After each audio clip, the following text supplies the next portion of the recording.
오늘은 마태복음 10장 설교를 합니다. 마태복음 10장은 예수님의 5대 강화 설교 중에서 이제 두 번째 설교입니다. 주제는 제자를 파송하시면서 제자 파송 설교입니다.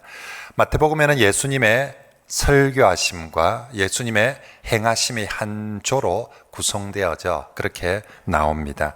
첫 설교 5장, 6장, 7장 산상설교 하셨습니다. 그리고 8장, 9장에서 예수님이 10가지 기적으로 정말 하나님 나라를 가르치실 뿐만 아니라 하나님 나라를 보여주시는 거죠. 이런 거다라고. 그리고 오늘 10장의 두 번째 설교, 제자 파송 설교가 나오고요. 그리고 11장과 12장에 예수님께서 또 두루 다니시면서 또 많은 행하는 일들을 행하여 주십니다.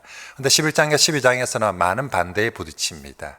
그래서 13장에서는 예수님이 포기하지 않고 이번에는 천국을, 하나님 나라를 비유로 또 설교해 주십니다.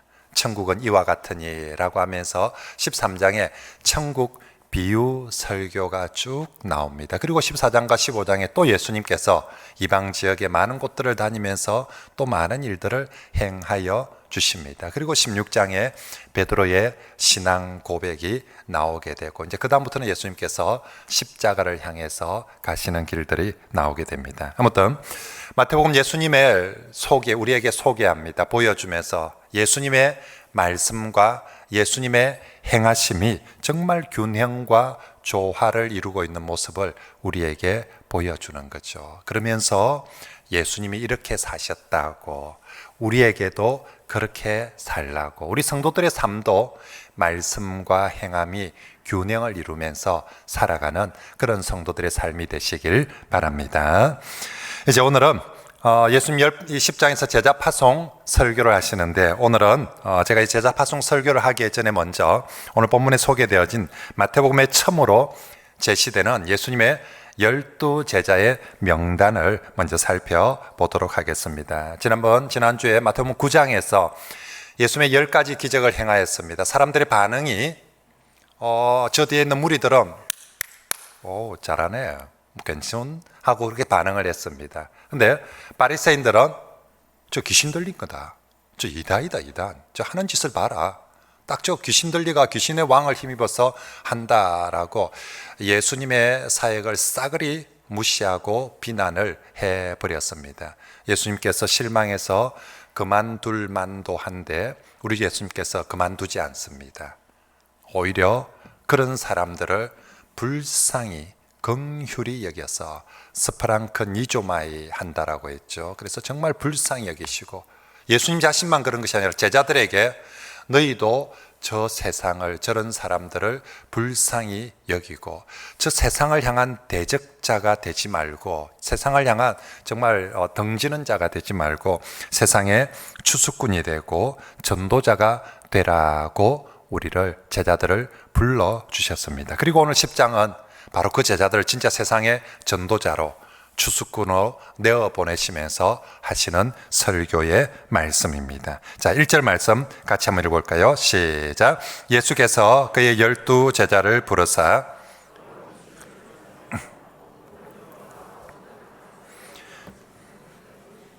아멘. 여러분 1절, 2절 말씀에 한 가지 눈여겨보는 것은요, 1절에 예수님께서 12 제자를 부르사라고 되어 있는데 2절에 12 제자의 이름은 이러하니라 이렇게 소개하지 않고 12 사도의 이름은 이러하니라. 1절에 부를 때는 제자로 불렀다라고 말씀하시고 2절에 보낼 때는 제자로 보내는 것이 아니라 사도로 보내었다라고 말씀합니다. 마태복음에 처음으로 사도라는 말이 나옵니다. 그리고 또 유일하게 사도, 보냄을 받은 사람을 사도로 하거든요. 요즘은 이 단어를 잘 안 쓰고 요즘은 전부 다 대사라는 말을 훨씬 더 많이 써요. 대사가 대한민국 대사, 대한민국 정부에서 보냄을 받은 사람을 대사라고 표현하는데, 아무튼 성경에는 처음으로 이제 마태복음에서 이 사람들을 사도라고 그렇게 부르고, 마지막으로 또 사실은 사도라고, 그리고 이 이후로 다른 복음서나 이제 또 신약 성경에서는 사도가 이제는 고유명사화됩니다. 사도 하면 바로 이 12사도를 일컫는 그런 표현이 될 정도로 아주 중요하고 귀한 표현이 사도입니다. 예수님은 마태복음은 이 사도라는 표현을 쓰면서 이제까지 한 번도 공개하지 않았던, 소개하지 않았던 12명의 이름들을 공개하고 있는 거죠. 이들을 사도로서 공개를 하고 있습니다. 그만큼 오늘 본문은 예수님의 사도로 보내심을 강조하고 있습니다. 어쩌면 사실은 예수님 자신이 하나님이 보내신 사도이거든요. 예수님이 땅에 왜 왔습니까? 하나님께서 보내셨어. 그래서 예수님은 하나님의 보냄을 받은 이 땅의 하나님의 사도입니다. 이제 예수님께서 그의 제자들을 주님의 사도로 세상에 내어 보내고 있습니다. 그렇습니다. 사랑하는 성도 여러분, 우리 주 예수님께서 제자들을 부르실 때 원하시는 목표는 바로 저 제자들이 사도가 되어 세상으로 나가는 것이었습니다. 우리 주님은 수많은 사람들이 있을 때 이 제자들이 무리들과는 다르길 원하셨습니다. 저 뒤에 앉아있는 무리가 아니라 좀 더 가까이 나와서 말씀을 듣고 예수를 따르는 제자가 되기를 원하셔서, 그래서 예수님이 저들을 무리에서 제자로 부르셨습니다. 그리고 주님은 부름받은 제자들을 그냥 내버려 두는 것이 아니라 이제 그들이 정말 성숙한 제자로 자라가도록 그들을 가르쳐 주십니다. 그래서 예수님의 설교의 가장 중요한 1차 대상은 제자들입니다. 세상 사람들이, 인터넷 보는 사람이, 뉴스 보는 사람이, 유튜브 보는 사람이 어떻게 듣느냐가 중요한 것이 아니라 예수님은 그 제자들을 가르치기 위해서 설교하시고 또 보여주시고 그리고 또 훈련을 시켜 주십니다. 그래서 참된 제자가, 정말 신실한 크리스찬, 참된 제자가 되도록 하는 거지요. 하지만 주님의 목표는 그게 끝이 아닙니다. 주님은 부르신 제자들이 성숙하는 걸로 끝나는 것이 아니라 그들이 이제 주님의 사도가 되어서 세상으로 보내고자 하는 것입니다. 그래서 부르실 때는 제자로 불렀다고, 보낼 때는 사도로 보내었다라고 말씀합니다. 이것은 오늘 우리 성도들에게도 예수께서 동일하게 적용하시는 것입니다. 이 땅의 성도들은 주님으로부터 부름을 받은 사람들입니다. 세상 속에서, 무리 속에서 주님의 부름을 받고 교회를 왔습니다. 그리고 우리는 부름을 받아서 교회를 왔을 뿐만 아니라 주님이 세상으로 내어 보내는 사람이어야 합니다. 이것을 신학적으로 모이는 교회, 흩어지는 교회라는 표현을 씁니다. 우린 모이는 교회, 흩어지는 교회가 균형을 이룰 때, 조화를 이룰 때 이게 진짜 교회구나, 모이기만 한다고 해서 그걸 참된 교회라고 하지 않습니다. 흩어지지 않으며 나가지 않으며 주님이 원하시는 참된 교회가 아닌 것이지요. 먼저 교회는 부름받은 교회로서 모이는 교회가 되어야 됩니다. 이게 1번입니다. 모여서 예배하고 또 모여서 배우고 훈련받아서 함께 제자로 성숙해 가야 합니다. 예수님께서 제자들 한 사람 한 사람 따로 다 그냥 재택근무해라고, 그냥 인터넷으로 알아서 다 해라고 하지 않습니다. 그 시절에도 모이는 게 쉽지 않았습니다. 함께 하며 모이며 뭐가 어려워도 어렵습니다. 그런데 그때부터 예수님은 교회를 부르시고 모이도록 하셨습니다. 그래서 모여서 함께 예배하고 함께 배우며 함께 자라가도록, 이게 교회의 본질적인 모습입니다. 예나 지금이나 교회는 모이지 못하는 많은 장애와 많은 어려움들을 겪어왔습니다. 지금 우리 코로나 때만 그런 것이 아니라 이전 세대도 늘 그랬습니다. 그렇지만 교회는 언제나 그 어려움들을 이겨내면서 모이기에 힘쓰고 교회로서의 모습들을, 주님이 원하시는 교회의 모습들을 지켜갔습니다. 모이지 않으면, 우리가 함께 모여 배우지 않으면, 훈련받지 않으면 참된 제자가 될 수 없기에 성도들은 지금은 코로나 때문에 어렵지만 이후로도 여전히 말세가 되면 될수록 교회의 모임은 쉽지 않을 것입니다. 그럼에도 불구하고 우리 성도들은 더욱더 모이기에 힘쓰는, 모이는 교회가 되기를 바랍니다. 그래서 이건 자연적으로 되는 것이 아니라 힘써야 됩니다.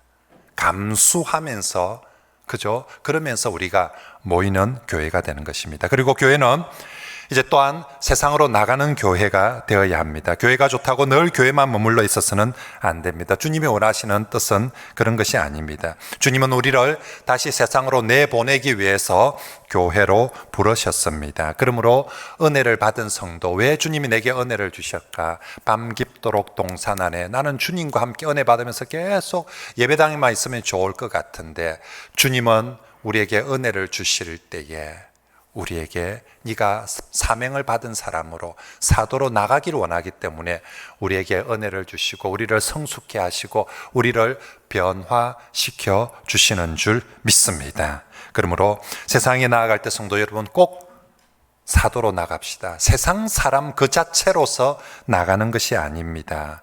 우리 예전에 세상에 살았습니다. 왜 살았습니까? 돈 벌라고, 먹고 놀라고 세상에 살았는데 주님이 그렇게 살지 말라고 우리를 부르셨습니다. 그리고 다시 우리를 세상으로 내보낼 때 이전과 똑같이 또 세상에 돈 벌러 가고 세상에 묵고 놀러 가고 그러려고 우리를 내보내는 것이 아닙니다. 이제는 달라진 모습으로 나가야 되는 것입니다. 이제는 그리스도인의 사명을 가지고 세상에서 빛과 소금이 되고, 그리고 세상에 복음 전도자가 되고 예수 복음으로 무장한 사도가 되어서 나가야 될 줄 믿습니다. 그게 주님이 원하시는 세상에 나가는 그리스도인입니다. 그래서 세상에서, 옛날에는 내가 세상에 사는 목표가 더 많이 벌고 더 많이 가지는 게 목표였다면, 이제 우리가 세상에 사는 목표는 나를 보내신 예수 그리스도를 보여주고 나타내고 전하는 작은 예수로 살아가는 것, 그것이 우리가 세상에서 살아가는 삶이 되어야 될 줄 믿습니다. 세상의 삶을 살지만 얼마나 많이 버느냐가 목표가 되어서는 안 됩니다. 나를 통해서 어떻게 얼마나 예수 그리스도를 나타내고 보여주는가, 그것이 우리 성도들의 목표가 되길 바랍니다. 이번 한 주간 오늘 말씀을 듣고 정말 삶의 모든 영역에서, 이번 주간은 설이 있지 않습니까? 그냥 할 수 없어서 내가 시댁에 가고 친정에 가고 이게 아니라 명심을 하고 갑시다. 주님이 보내셨다. 주님께 보냄받은 사람으로서 누굴 만나든지 우리가 예수님의 사도로, 꼭 예수님의 사도로 살아가는 그런 성도들이 되시길 바랍니다. 한번 따라할까요? 제자로 부름받고 사도로 나갑시다. 제자로 부름받고 사도로 나갑시다. 아멘입니까? 이번 주는 이 두 단어, 제자로 부름받고 사도로 나가자, 이게 우리 주님이 원하시는 그리스도인의 모습, 교회의 모습입니다. 자, 그러면 오늘 예수님의 사도로 보내받은 12명, 2절부터 4절에 12제자, 12사도의 이름이 나옵니다. 지난주 제가 우리 아이들하고 가정예배 드리는데 우리 집 애들 다 이제 대학생들 다 컸는데 12사도의 이름을 제대로 잘 모르더라고요. 그래서 이제 지금은 지난주 스파르타식 교육을 시켜서 지금은 다 외우고 있는데 우리 성도들 중에도 혹시나 이렇게 그래도 평생 교회를 다니는데 예수님은 알고 예수님의 12제자 사도는 그래도 알면 좋겠다. 그래서 이번 주간에 설이 있는 거예요. 그 연휴 동안에 찌짐 꾸면서 예수님의 12제자 외우라고 2절부터 4절에 있는 말씀을 이번 주는 꼭 한번 외워봅시다. 자, 읽어볼까요? 시작. 12사도의 이름은 이러하니 베드로라는 시몬을 비롯하여 그의 형제 요한, 빌립과 바돌로메, 도마와 세리마테, 알페오의 아들 야고보와 다데오, 가나나인 시몬 및 가룟 유다, 곧 예수를 판자라. 아멘. 자, 우리 2절부터 4절 말씀 다시 보면 몇 가지 이제 이 특징들이 있어요. 그 중에 하나는, 여러분 우리 한글 성경에 보면 성경에는 쉼표나 마침표를 아주 귀하게 씁니다. 잘 없어요. 문장을 끊어 읽어야 될 때 쉼표, 또 마칠 때 마침표, 이런 걸 해줘야 되는데 우리 성경에는 그런 문단 보호가 아주 드뭅니다. 근데 오늘 2절부터 4절에 보면 딱 두 사람씩 쫓아가지고 쉼표 딱딱 끊어놨죠. 우리 성경만 그런 것이 아니라 원문에 그렇게 딱 두 명씩 쫓아서 끊겨 있거든요. 그래서 예수께서 12제자를 부르셨는데 항상 둘씩 짝을 지어서 그렇게 사역을 하고, 그래서 교회의 모든 일들은 그리스도 그분이 성부, 성자, 성령 삼위 하나님의 협의를 따라서 늘 그렇게 함께 동력하시듯이 주님의 교회 성도들도 늘 그렇게 팀을 이루어서, 그래서 나중에 사도행전에 사도들을 내보낼 때도 2명, 3명 늘 팀을 이루어서 그렇게 보냅니다. 우리도 그 모습을 하라고 이 지금 제자들에게 유독 여기에 딱 쉼표가 있어서 2명씩 끊어서 읽습니다. 빌립 다음에 바돌로메라는 제자가 나오죠. 요한복음에는 나다나엘이라고 소개합니다. 그래서 가합니다. 그리고 알피오의 아들 야고보 다음에 다데오라는 사람이 나오는데, 제자가 나오는데, 다른 복음서에는 이 다데오를 야고보의 아들 유다라고 소개를 합니다. 그 시절에는 이렇게 이름이 2가지로 3가지로 불리는 경우가 종종 있었습니다. 뭐 이렇게 히브리식 이름을 가지고 있어서 그렇기도 하고, 또 때로는 라틴어 로마식 이름을 써야 될 때도 있고, 때로는 또 헬라식 이름을 써야 될 때도 있고, 때로는 베드로처럼 원래 베드로 이름은 시몬인데 예수께서 특별한 사건을 통해서 베드로라고 따로 이름을 이렇게 붙여주는 경우도 있고, 그래서 이렇게 이름이 여러 개가 있는 경우들이 있습니다. 자, 아무튼 오늘 본문에 12명의 이름을 드디어 처음으로 공개하는데, 이 12명의 이름들을 면면히 살펴보면서 이 사람들 12명을 붙는 공통점이 뭘까? 이 12명의 가장 중요한 특징이 뭘까? 하나를 꼽으라면 별 볼 일 없는 사람들. 12명의 특징을 딱 묶어서 하나로 딱 하면 참 보잘것없는 사람들, 어디를 쳐다봐도 내세울 게 없는 사람이 이 12명의 공통점입니다. 실제로 훗날 사도행전이나 또 복음서 성경에 예수님의 제자들을 이름들을 언급하면서 어디에도 그들의 개인적인 지위나 능력이나 경력이나 이력을, 그들의 잘남을 소개하는 곳은 하나도 없습니다. 이 사람들은 예수 아니었다면 역사 무대 속에 아무런 이름을 남기지 못할 뻔한 사람들입니다. 세상 사람들은 흔히들 인사가 만사라고 합니다.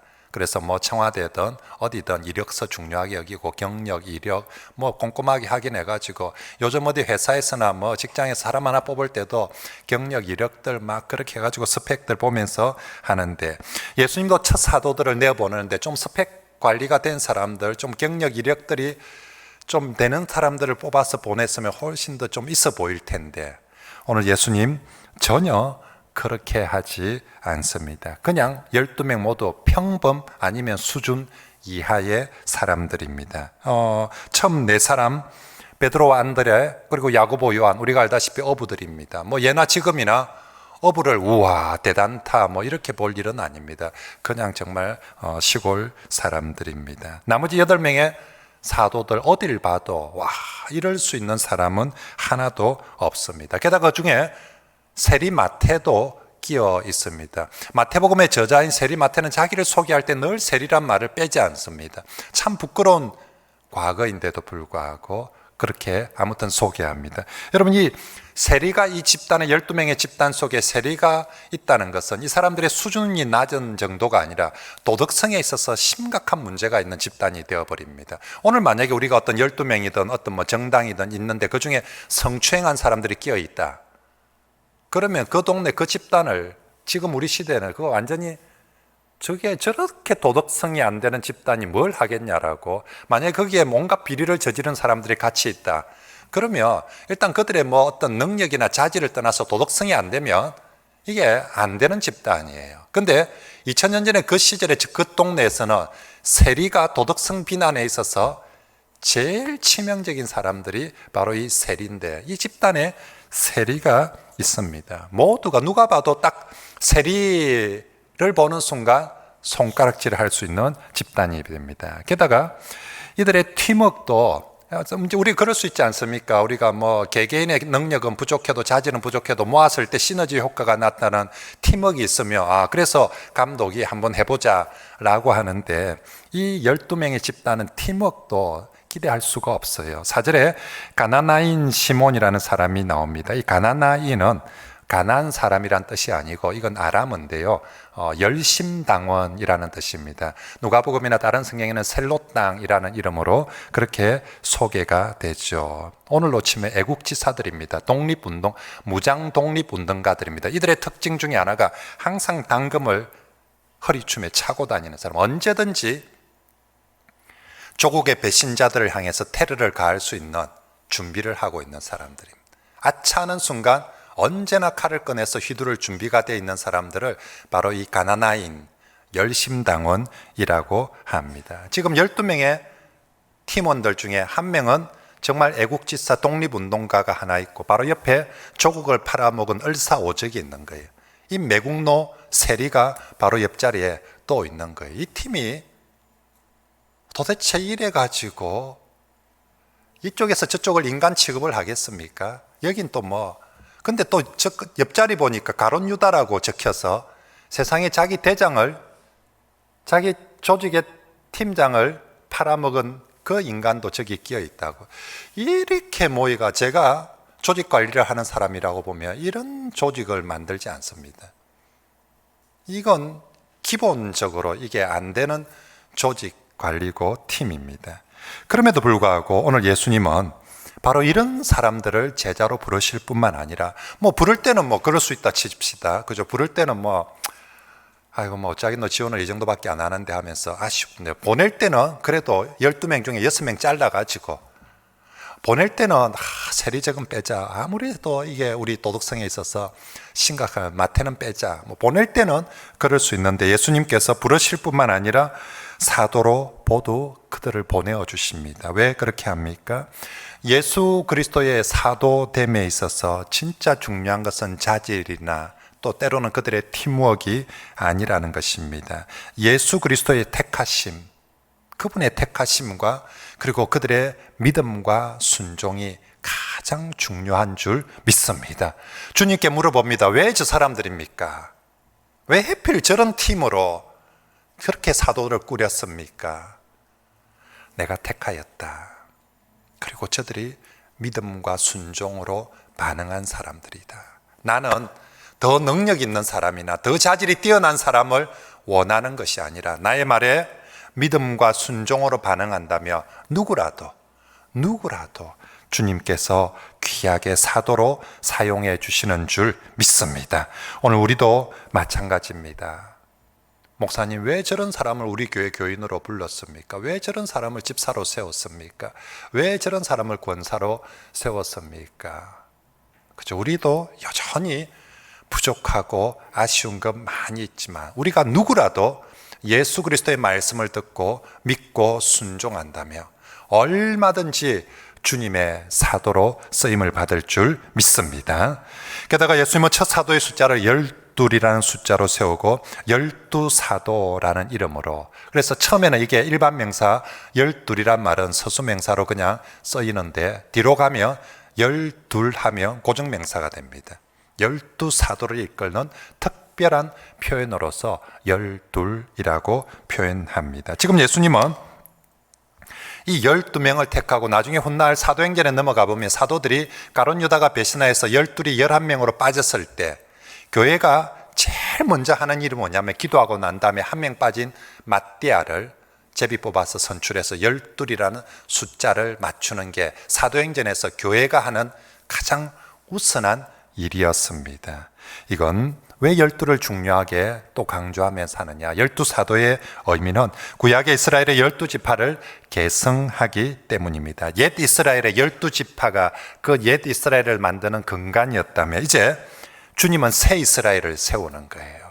새로운 하나님 나라의 기초석으로 이 12를 세우는 것입니다. 그래서 훗날 요한계시록은 천국 백성, 하나님 나라의 백성을 상징적으로 표현할 때 구약의 12지파와 신약의 12사도를 합하여서 이 사람들을 24장로라고 그렇게 요한계시록에 표현합니다. 그렇습니다. 주님은 정말 부족한 사람들을 제자로 부르실 뿐만 아니라 또한 사도로 보내시고, 사도로 보내시면서 심부름 한번 시키고 아이고 막 갈라에 섰고 안 보낼 수도 없고 니 딱 한 번만 갔다 온다 그러면 딱 한 번만 사도해라가 아니라 그들을 사도로 보내실 뿐만 아니라 그들을 새로운 이스라엘, 새로운 하나님 나라의 기둥으로, 기초석으로 세워주시는 것이지요. 사랑하는 성도 여러분, 오늘 우리 주 예수님께서 오늘 우리에게 또 가만히 보면 우리 이 많은 교인들 한 사람 한 사람 몇 면을 보면 와,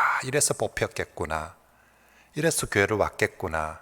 제가 여러분들의 이력을 살펴보면 그래서 그럴 만한 사람이 과연 몇이나 되겠습니까? 우리 교인들도 이력을 살펴보면 참 다들 우리 교인들의 특징이 뭡니까? 라고 물어본다면 1번 별 볼 일 없는 사람, 2번 근대 교회를 온 사람, 3번 그럼에도 불구하고 귀하게 쓰임 받는 사람. 이것이 우리 교인들의 특징이 되기를 축복합니다. 정말 우리도 그렇게 정말 별 볼 일 없는 사람이지만 주님이 불러주셨고 정말로 주님께서 우리를 제자로 사도로 세우시는 것뿐만 아니라 교회를, 하나님 나라를 세우는 귀한 직분자로 우리를 세워주심을 감사하고 영광스럽게 여기시길 바랍니다. 우리 모든 직분자 여러분, 주 예수님이 우리를 제자로 불러주신 것만 해도, 또 사도로 보내고 쓰는 것만 해도 귀한데 내게 직분까지 맡기셔서 교회의 기둥이 되게 하시고 하나님 나라의 기둥 되게 하시는 것은, 이건 정말 영광 중에 영광입니다. 특별히 이번에 중직자로 부름받은 분들, 정말로 교회를 세우며 하나님 나라를 세우며 정말 귀하게 여러분들이 기둥으로 꼭 쓰임을 받기를 축복합니다. 자, 이제 마지막으로 주님은 자신이 부른 사람, 이제 또 자신이 사도로 보내는 사람들 그냥 보내지 않고 그에 합당한 능력과 은혜를 주시며 사도로 보내십니다. 1절에 부른 제자들에게 더러운 귀신을 쫓아내며 모든 병과 모든 약한 것을 고치는 권능을 주시니라. 우리 주님, 그들이 부족한 줄을 압니다. 결코 잘나서 부른 것도 아니고 잘나서 보낸 것 아닙니다. 부족한 줄 알고, 또 이 부족한 사도들이 갔을 때 부딪히게 되는 세상이 얼마나 거칠고 험하고 얼마나 어려운 곳인 줄 압니다. 그래서 부족한 대로 내버려 둘 수 없어서, 그냥 보낼 수 없어서 주님은 자신의 능력과 은혜를 베풀어 주시는 거죠. 그래서 예수님의 사도들은 나의 나됨의 뭔가를 가지고, 나의 능력이나 나의 뭔가 이력서를 가지고 세상으로 나가는 것이 아니라 우리 자신은 철저하게 부족한데 이 부족한 사람이 주님의 명령으로, 주님의 이름으로 나가기에 주 예수님께서 능력을 주시고 은혜를 주시고 붙들어 사용해 주시는 줄 믿습니다. 그것이 세상에 나가는 주님의 사도들입니다.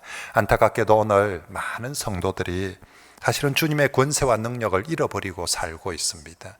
그런 게 있었나 싶을 만큼, 왜 정말 우린 주님의 자녀고 왕의 아이들이고 왕의 사도들인데 왜 우리가 오늘 크리스찬들이 이 땅에 살면서 때로는 비겁하게, 때로는 지지리처럼, 때로는 정말 참 불쌍한 존재가 되어서 그렇게 살아가고 있습니까? 많은 이유들이 있을 수 있겠지만 그 중에 아주 중요한 이유 중에 하나가 우리 성도들이, 여러분들이 영적 싸움의 현장에 나가지 않기 때문입니다. 사도로 보냄을 받아서 사도로 세상에 가면 주님께서 이 사람이 부족한 줄 알기에 반드시 능력과 은혜를 주실 텐데 자꾸만 성도들조차도 소파에 누워서 뒹굴거리려고 해요. 행복을, 기쁨을 소파에서, 얼마나 편안한 소파에서 얼마나 편하게 뒹구는가를 자신의 행복으로 여기고 목표로 여기고 사는 사람들, 그게 세상 사람들이었어요. 그런데 어느 순간 성도들도 물들어 가지고, 성도도 교회 오는 목표가, 기도하는 목표가, 기도하는 이유가 좀 더 좋은 소파에서 편안하게 뒹굴고 싶어 가지고 내 노후에까지 이 편안함과 안락함을 연장시키고 싶어 가지고 내 노후에 고생 안 하고 내 노후에도 여전히 소파에 누워서 뒹굴고 싶어서 교회를 오고 신앙생활을 한다. 여러분, 소파에 뒹구는 사람, 편안하게 소파에 뒹구는 사람한테 무슨 능력을 주겠습니까? 소파에 뒹구는 사람은 리모컨 쥐고 조작할 수 있는 힘만 있으면 돼요. 뭐 딴 게 필요합니까? 그죠? 싸우는 사람에게 어려운 현장에 나가는 사람에게 돈을 주든 능력을 주든 힘을 주는 것이 소파에 뒹구는 아들한테 무슨 능력을 더 줄 게 있고 무슨 복을 더 줄 게 있습니까? 지 마음속에 오직 어찌하면 소파에 더 오랫동안 누워 있을까? 일 안 하고, 나는 내 팔자는 일 안 하고 계속 소파에 누워서 돈이 내 통장에 턱턱 찍히면 좋겠다, 그걸 복으로 생각하는 이 못된 인간들한테 무슨 능력과 권세를 더 줄 게 있겠습니까? 그러므로 사랑하는 성도 여러분, 여러분들이 오늘 교회에 오신 건 왜 왔습니까? 이 코로나 위험하다 하고 또 여러분의 집의 소파보다 훨씬 불편한 이 현장에 여러분 왜 왔습니까? 여기가 세상에서 가장 안전하기 때문에, 여기가 세상에서 가장 편하기 때문에 온 거 아니지 않습니까? 우리가 주님의 부름을 받고 교회에 왔지 않습니까? 주님의 부름에 내가 순종해서 교회를 온 거거든요. 마찬가지로 이제 우리 세상을 나갈 때도 예배를 마쳤으니까 집에 가자가 아니라 주님의 명령에 순종해서 정말 사도의 모습으로 세상의 빛과 소금의 사명을 감당하기 위해서 저 예배당 문을 나설고 세상으로 집으로 가는 그런 성도들이 꼭 되시길 바랍니다. 우리가 예배당 문을 나설 때 내 가슴에 예수 이름표가 있음을, 그것도 예수의 대사, 예수의 사도라는 이름표가 있음을 꼭 기억하고, 정말로 우리가 세상 앞에 나설 때 다시 한번 내 가슴에 달려있는 이 예수의 사도, 예수의 대사 다시 한번 쳐다보고 맹심하고, 그래, 내가 오늘 비를 먹으려고 가는 것도 아니고, 내가 오늘 놀러 가는 것도 아니고, 내가 오늘 진짜 그냥 묵고 살라고 가는 것도 아니라 내가 예수의 사도다, 내가 예수님의 대사다, 그 마음으로 그렇게 나아갑시다. 정말로 우리가 주님의 명령을 따라서 거칠고 험하고 힘든 세상이지만 우리가 주님의 사도로 나아갈 때 주님 약속하셨습니다. 땅 끝까지, 끝날까지 내가 함께 해주겠다라고. 그리고 네 능력이 부족함을 알기에 네가 세상에 나아갈 때마다 나의 은혜와 나의 능력을 주겠다라고 우리 주님께서 약속하셨습니다. 주님 내보내놓고 네 알아서 해라고, 네가 총알바지 다 해라고 결코 그러지 않습니다. 네가 예수 이름표를 달고 나가며 내가 땅 끝까지, 끝날까지 너희와 함께하고 능력을 주겠다라고. 이제 말씀을 정리하겠습니다. 오늘 우리 주 예수님 먼저는 자꾸만 우리를 부르십니다. 저 밖에 세상에 놀고 있으니까 그 잊지 말고 교회로 오라고, 내게로 오라고 부르십니다. 와서는 맨날 저 뒤에 무리의 자리에 앉아 있어. 저 뒤에 무리의 끝에 앉아가지고 설교를 들어도 그냥 막 이렇게 지금 저하고 눈이 마주치는 여러분들 보고 제가 하는 말입니다. 그러니까 이제 이게 늘 그런 우리 무리의 자리에 있는 우리에게 주님이 자꾸만 앞으로 오라고, 그 멀찍이서 예수를 보고 구경하는 사람, 그런 사람이 되지 말고 나를 따르는 제자가 되라고 제발 앞으로 오라고 자꾸만 부르십니다. 오니까 더 우리에게 힘써 하나님 나라를 가르쳐주고 보여주고 우리를 성숙시킵니다. 그래서 우리 너무 좋아요. 정말 밤 깊도록 정말 예수님과 함께 여기 있으면 좋겠다 싶은데 이제 주님이 우리에게 또 가라고 합니다. 오라고 하신 그 주님이 똑같이 우리에게 세상으로 네가 가서 할 일이 있다라고, 그 대신 이제는 내 이름표 달고 가라, 내 이름을 걸고 나의 사도가 되어서 가라, 내가 너와 함께 하겠다, 내가 너에게 능력을 주고 은혜를 주겠다라고. 이번 한 주간은 이 말씀을 꼭 기억하고 주님의 제자로 부름을 받고 주님의 사도로 세상에 나아가는, 그리고 얼마나 귀하고 감사합니까? 우리에게 내보내시기 전에 주님이 이 성찬을 베풀어 주십니다. 말씀을 듣고 은혜 받고 힘 얻어서 나아갈 뿐만 아니라 성찬에 주님의 뜻과 주님의 잔을 먹고 마시고 나를 힘입어서 살고 나를 힘입어서 그렇게 사명의 자리로 가라고 귀한 성찬을 우리에게 베풀어 주십니다. 예수 그리스도, 그분을 힘입어서 세상의 그리스도인으로 주님의 대사로 나아가시길 바랍니다. 기도하겠습니다. 주님,